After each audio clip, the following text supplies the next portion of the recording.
You have a document somewhere in your house right now that you signed in front of a stranger.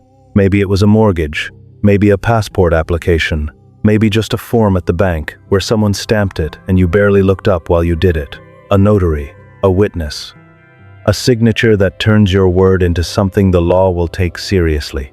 It's one of the most ordinary pieces of paper a person can produce in a lifetime. You sign it, you forget it, and it goes into a drawer or a filing cabinet or a folder on a hard drive somewhere. It sits there doing its quiet job of proving you said what you said on the day you said it. Here's the thing. Nobody asks what that piece of paper is actually for. Not really. We assume it's a formality, a box to check on the way to something else.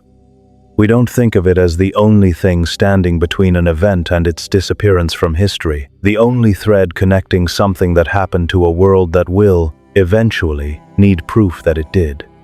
64 degrees south, March 1603. That's the number I kept returning to, and the more I looked at it, the more the object I had been carrying my whole life, a signed, sworn statement, began to feel different. I wasn't the only one who noticed, not even close. When I started asking around, I found the same low-grade unease everywhere, not in archives, in conversations. In the moment, someone mentions signing something official and somebody else says, "Does anyone actually check those?" Nobody fully trusts the paper. Everybody signs it anyway, because the alternative is worse. Nothing on record at all. It's not a fringe feeling. It's a shared, quiet, never quite named unease about something almost everyone carries and almost no one examines. We've all felt the strangeness of it for half a second, in a waiting room somewhere, and then moved on because there was nothing to do with the feeling. How did this become so ordinary, when, if you actually stop and look at it, it's strange? A signature, witnessed by a stranger who has no stake in what you're saying, gets treated as more true than a person simply telling the truth out loud. Why does that hold up? And what happens in the moment it's the only thing that holds up when the paper is all that's left? Here's what we've always been told. Antarctica was discovered in January 1820, when Russian, British, and American ships sighted its ice almost within days of each other. Nothing before that counts. Any earlier claim gets waved off as a storm-blown guess, a mistranslation, or a myth, not a real sighting, not a real discovery. I want to be honest. That explanation is not nothing. It's reasonable. 3 separate expeditions, 3 separate flags, converging on the same conclusion within a matter of days in January 1820, that's about as solid as historical consensus gets. Serious people built that timeline out of real logbooks, real coordinates, real corroborating ships' records. I'm not here to tear that down. It accounts for almost everything. Almost. In March 1603, 217 years earlier, a Spanish naval squadron under Admiral Gabriel de Castilla was blown south through the Drake Passage by severe gales and reached 64 degrees south. The crew saw high, snow-covered mountains rising out of the water. There is a document that says exactly this, in a sailor's own sworn words, sitting in an archive in the Netherlands to this day. Which means the signed statement sitting in a drawer somewhere, the one that feels so ordinary, sits in that same gap. The space between what we've always been told and what the specific archival record actually shows. And then I found the gap somewhere else, not a similar thing. The same thing, in a different country, under a different flag. In Seville, Spain, inside the Archivo General de Indias, the main repository where the Spanish crown filed its records of everything it claimed to have discovered overseas, there is no logbook for Castilla's voyage. No official chart, no royal announcement to the wider world. For an empire that documented nearly everything it touched, that's a hole located exactly where the discovery should be sitting. The reason isn't mysterious once you know Spain's operating policy at the time. It was called secretismo, a deliberate, formal state secrecy around Pacific navigation routes. The Viceroyalty of Peru was actively fighting Dutch and English privateers along that coast in those very years. Publishing the exact coordinates of a passage south of Cape Horn would have handed a strategic gift straight to the enemy. So the voyage wasn't misplaced by accident. It was buried on purpose, by policy, in a filing system built to preserve everything else. 2 instances now, 2 different countries, 3 centuries apart, connected by nothing but the record itself, the same gap sitting in the same place, and a signed sworn statement at the center of both of them. In the Netherlands, that same gap took a stranger shape. For nearly 300 years, European maritime histories credited a different sailor entirely, Dirk Gerrits Pomp, with reaching 64 degrees south 4 years earlier, in 1599. It wasn't until 1899 that Dutch historian Eric Wichman went back through the source records and found the error. Pomp's ship never made it that far south in 1599. The sighting belonged to Castilla's 1603 voyage, and the source of the 300-year confusion was one man, Lawrence Clays, a sailor who'd served on both ships in different years, whose own testimony got folded into the wrong captain's story and stayed there, unquestioned, for generations.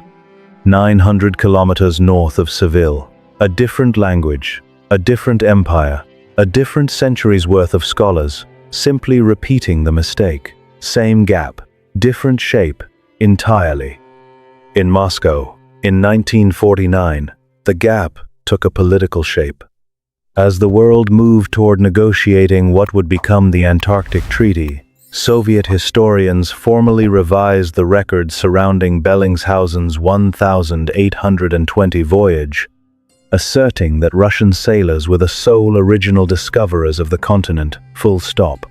Earlier Spanish and Dutch records weren't disproven by new evidence. They were simply pushed to the margins, because Moscow needed the cleanest possible claim sitting on the table when the negotiations began. 9,000 kilometers east of Seville. A different government, a different century. The same underlying move. Control the paper trail, and you control who gets to have discovered something. And in Santiago, in 1993, the gap took a third shape, the mirror image of the first 2. Chilean historian Isidoro Vázquez de Acuña deliberately dug the Castilla voyage back out of obscurity, specifically to give Chile a historical claim to its own Antarctic territory. The same sighting that Spain buried to protect a trade secret in 1603, and that the Soviets minimized to win a diplomatic argument in 1949, became in 1993 exactly the evidence a modern nation needed to argue that its own history reached further south than anyone assumed. Different countries, different languages, different centuries, different governments, none of them coordinating with each other. And the same specific sighting buried, misattributed, revised, revived, moving through every one of them for one reason or another. Always at the exact moment someone needed the record to say something in particular. This is not the shape of coincidence. Coincidence scatters, this clusters. And you can find a version of that same signed, sworn statement in every one of those places, not metaphorically. A document just like it exists in the archives of Seville, in The Hague, in Moscow's state historical records, in Santiago's National Archive. It's the same kind of paper, doing the same job, in every jurisdiction this record touches. You weren't issued something local when you signed yours. You were issued the same category of thing that governments have been quietly fighting over the shape of for 400 years. Here's what the official explanation requires you to accept. Not as a conspiracy, as simple arithmetic.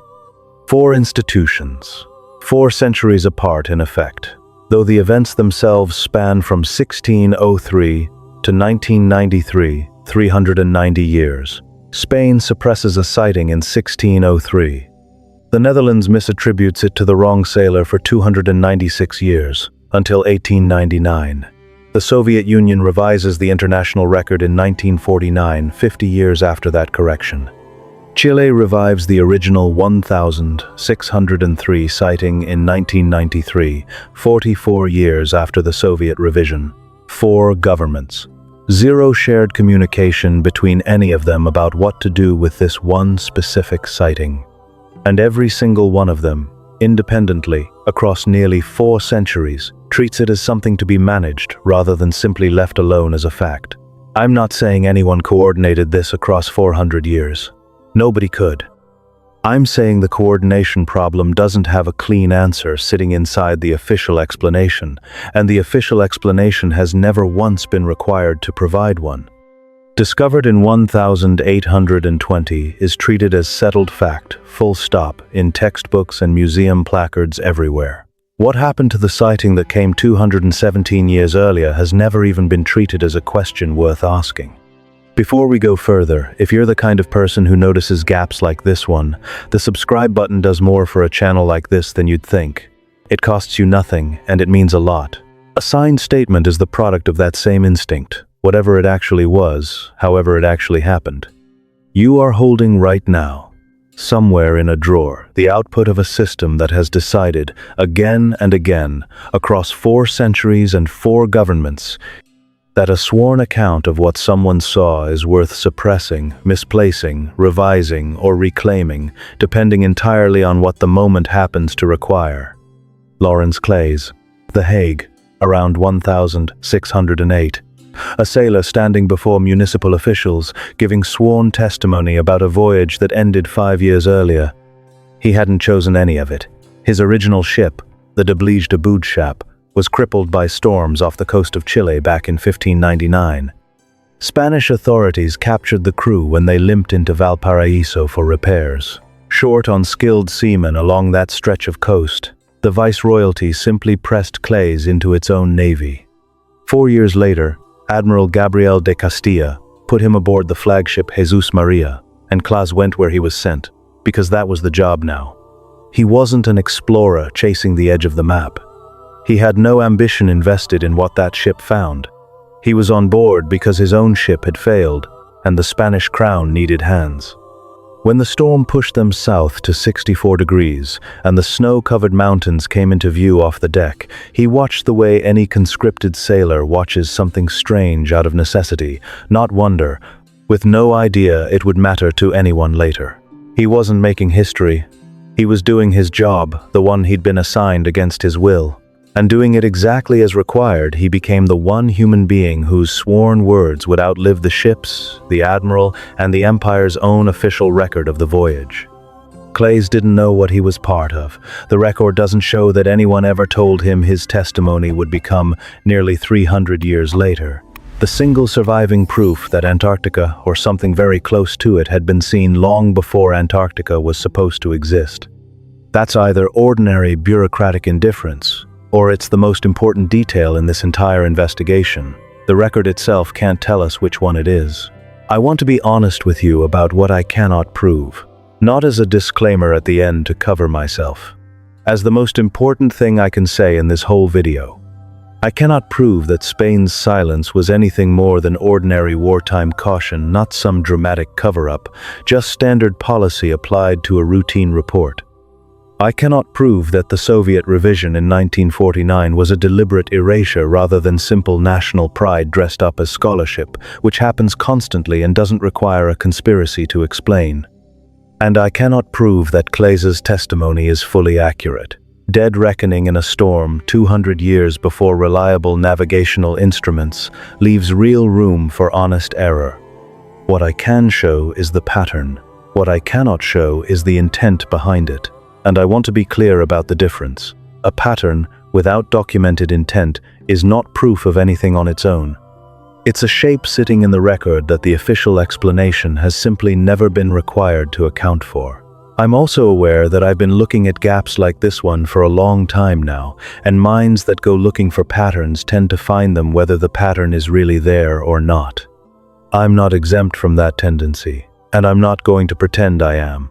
So I'm not asking anyone to trust my instinct for pattern recognition.